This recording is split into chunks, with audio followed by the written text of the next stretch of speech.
we are live. Big hopes for a continued and strong internet connection this morning after last week where we somewhat lost our audience. Just making sure I've got us on the screen. Yes, I have.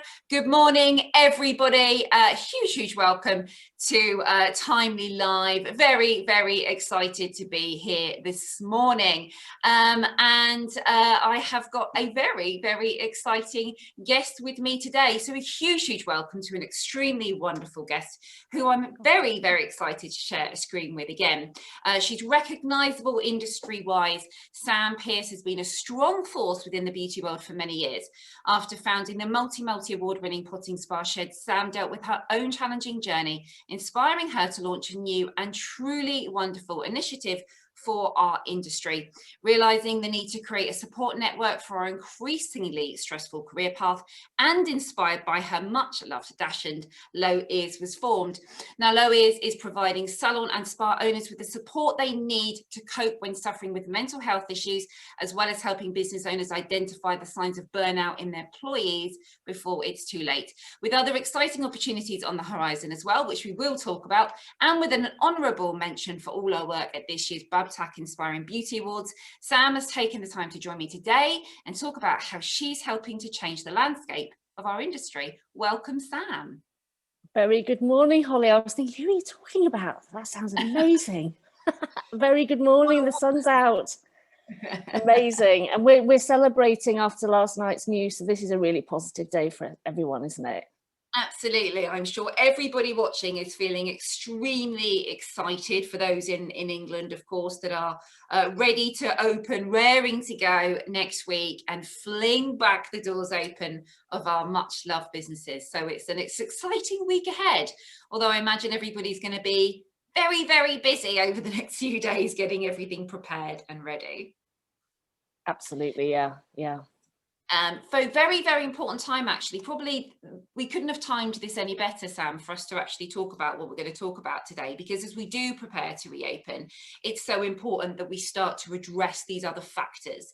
And we've really realized over the 12 months that we've been open closed, the importance of mental health, wellness, emotional wellness in our businesses, and how it's not just about putting money in the till, but it's about making sure that we fill up our own cup.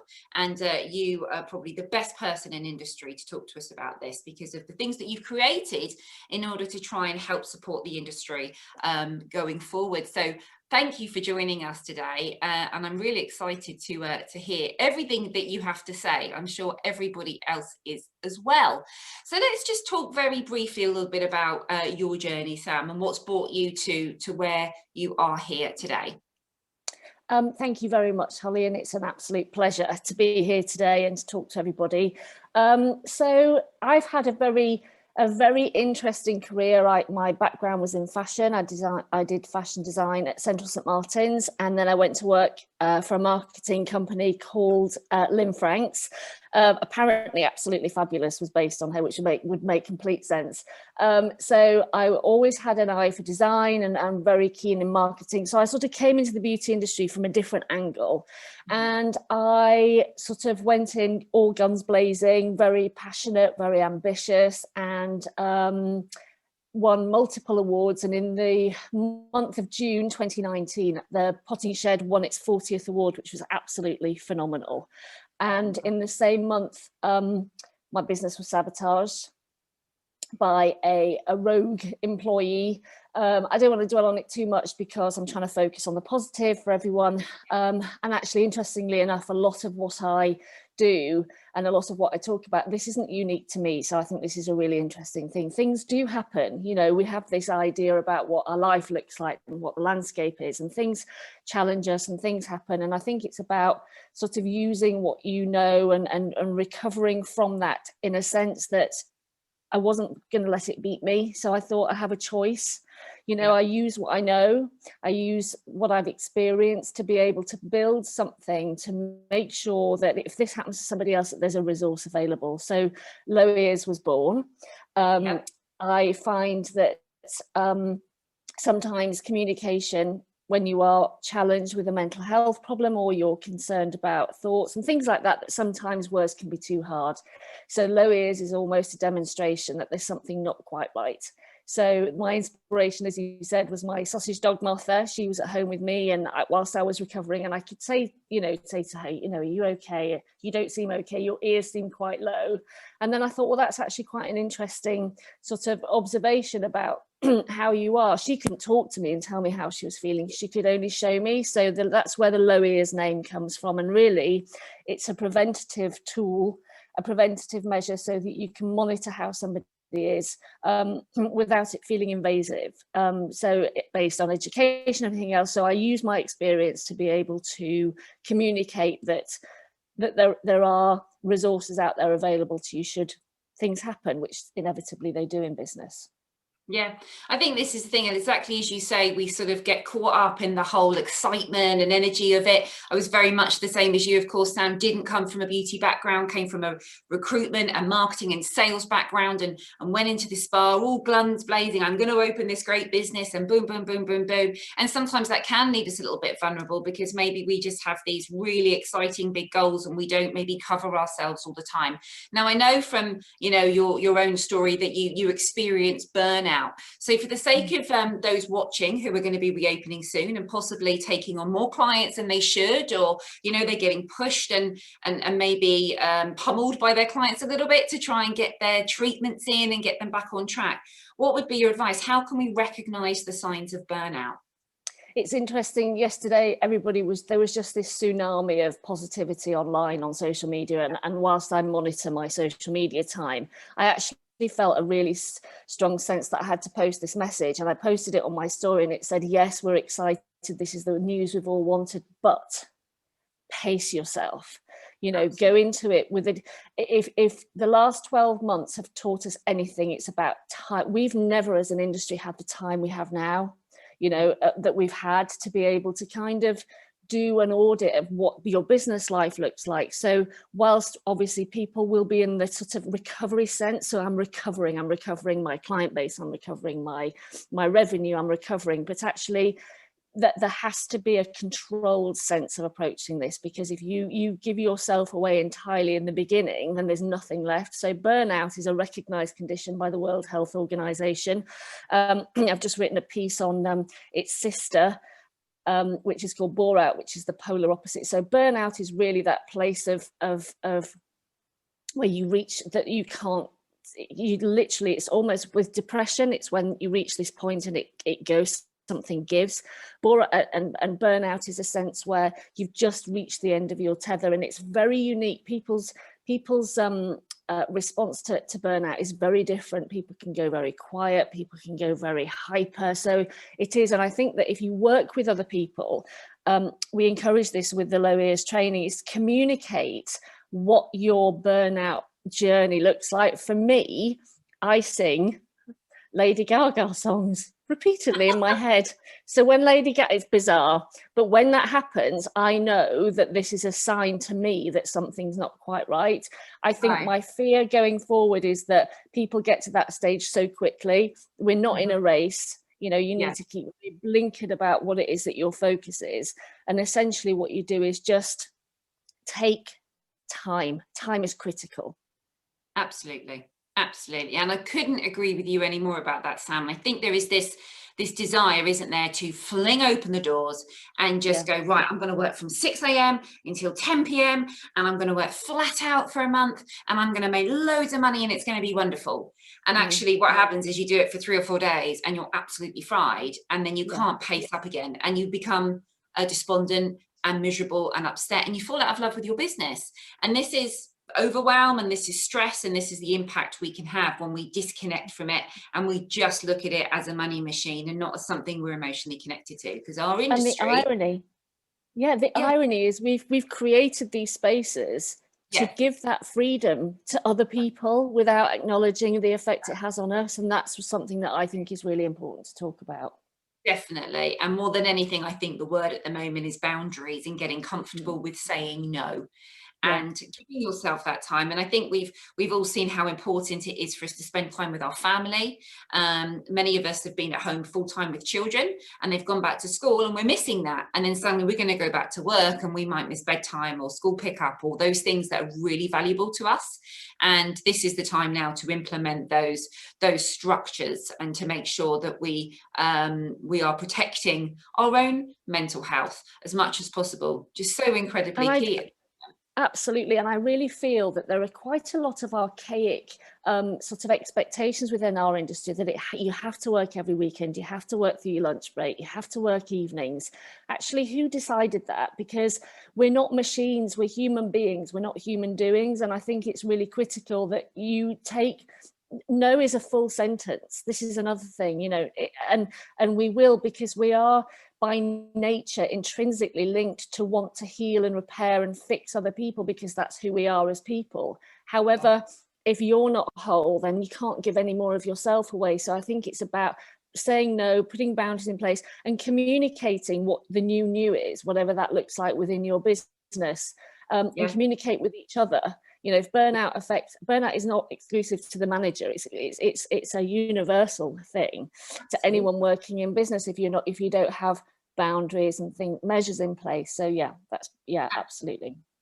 And it's the extreme, isn't it, from, you know, for instance, staff members who have been at home, who've been furloughed, who have been living whatever life they chose to live through their furlough. Maybe that was a very active one. Maybe they're spending lots of time with their family. Maybe they're out running and walking every day. Maybe they're watching Netflix, you don't know.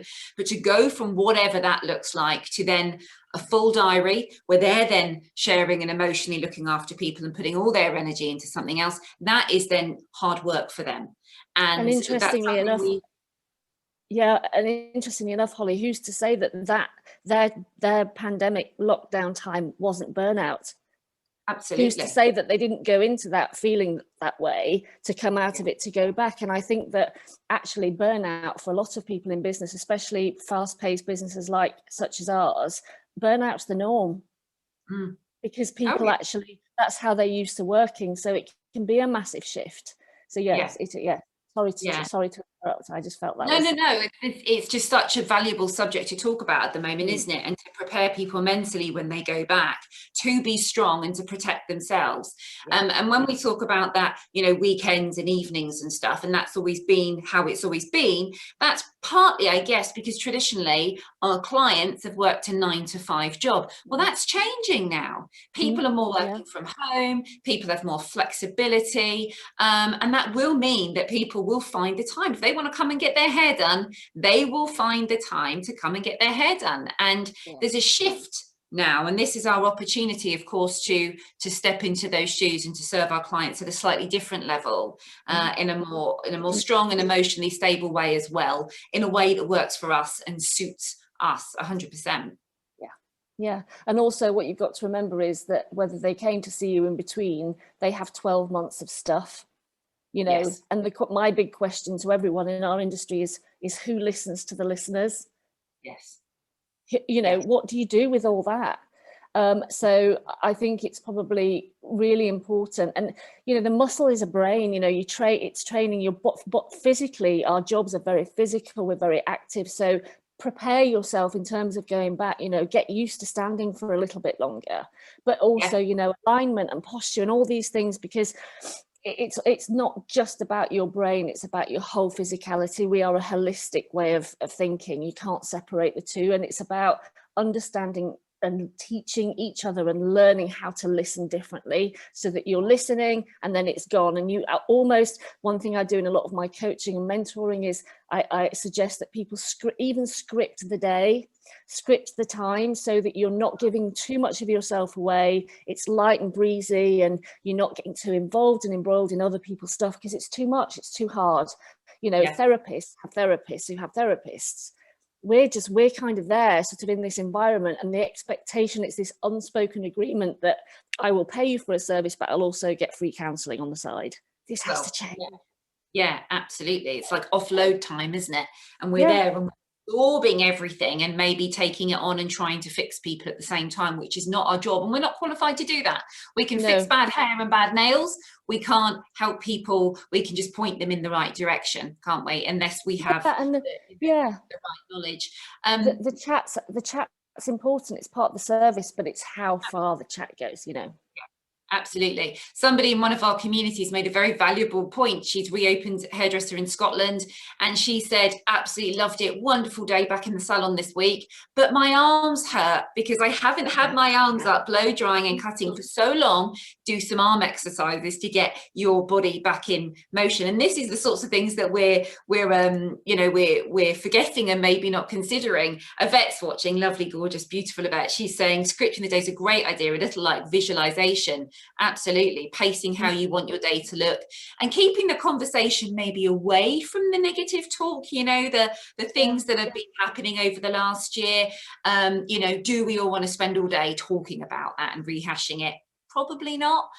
We probably want to have some nice positive things to be looking at. You can control the conversation. I think one of the things that we talked a lot about last year, actually, in light of the circumstances, was grief. You know, how would you cope with somebody coming into your space who is grieving? You know, are you prepared for that? Do you need extra help or guidance? And that's really what we're here for. We're kind of saying, you know, we're here, we've been there, we've done, you know, I lost my business, I'm still grieving. You know, grief is so unique, it's totally subjective, and you know, you can be grieving who you were a year ago.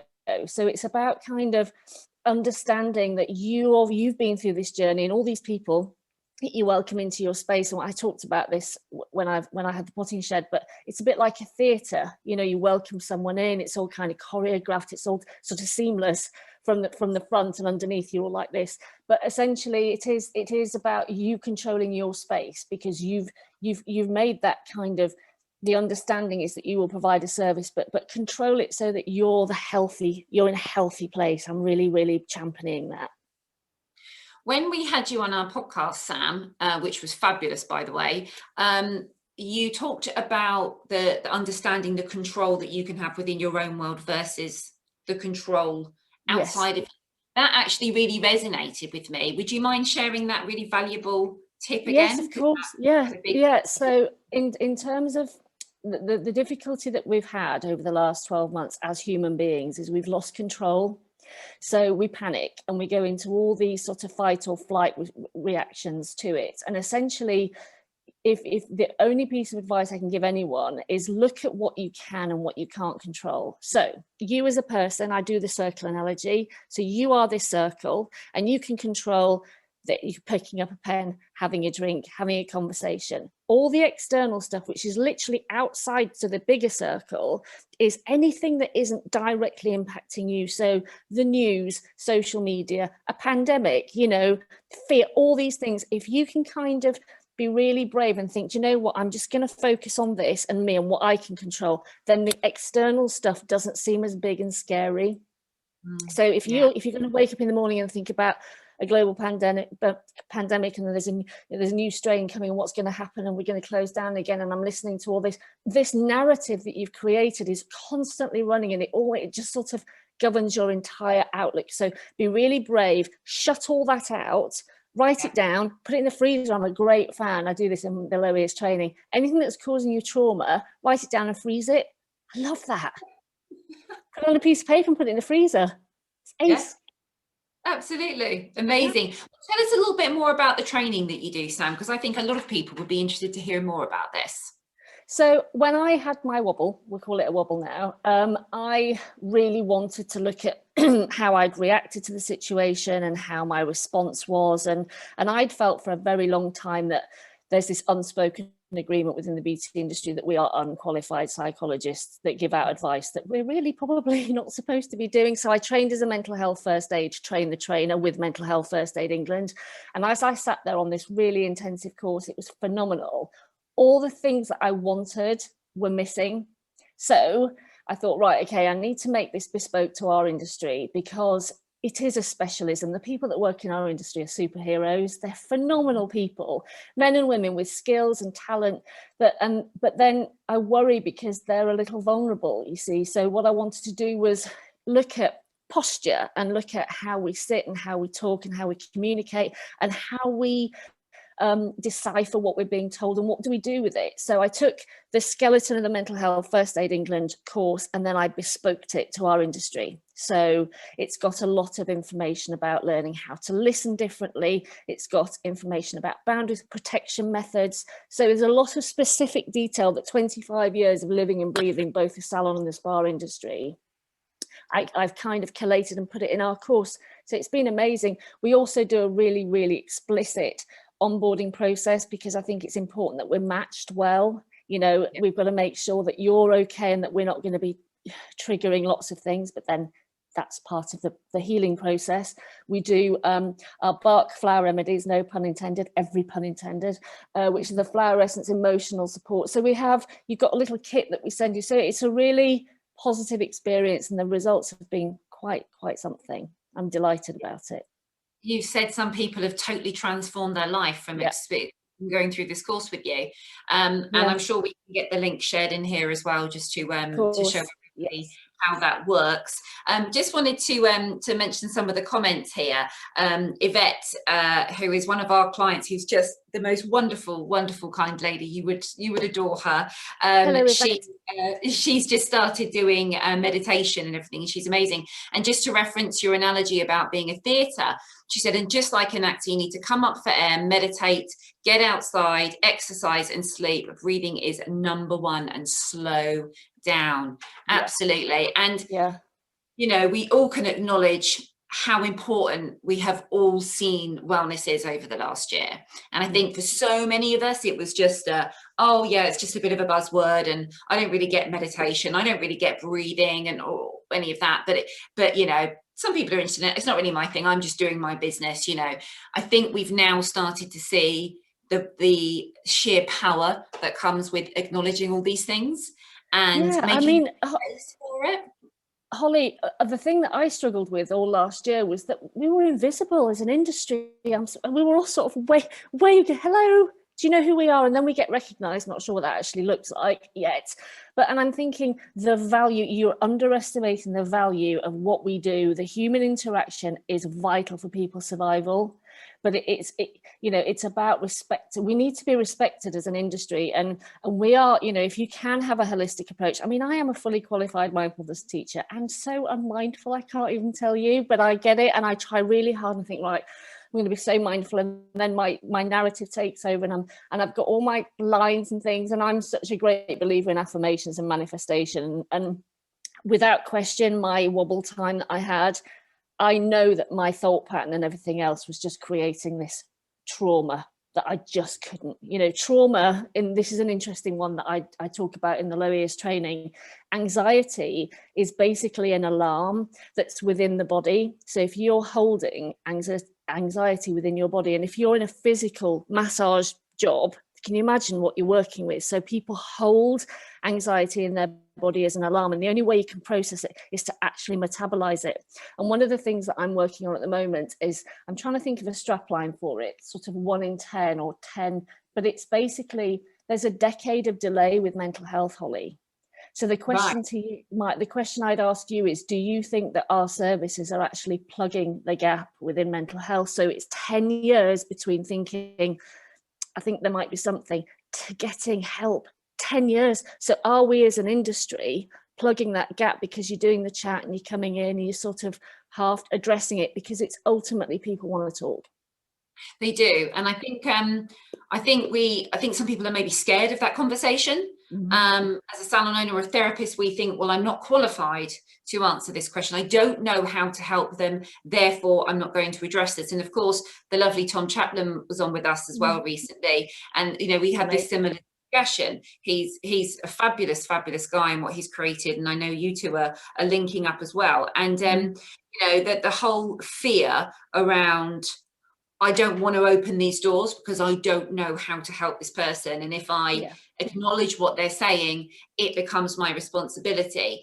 And it's not about that. It's about just being able to point them in the right direction. And you don't have to fix them. No, with low ears, we're not diagnosing, that's something. And I think there is this innate sense within us that we want to fix people because we're in a naturally caring space, but we do not diagnose, we just signpost or recommend. That is one thing that we say repeatedly. We are not professionals in diagnosing mental health conditions, but you've got to think about the intimacy that we have with people.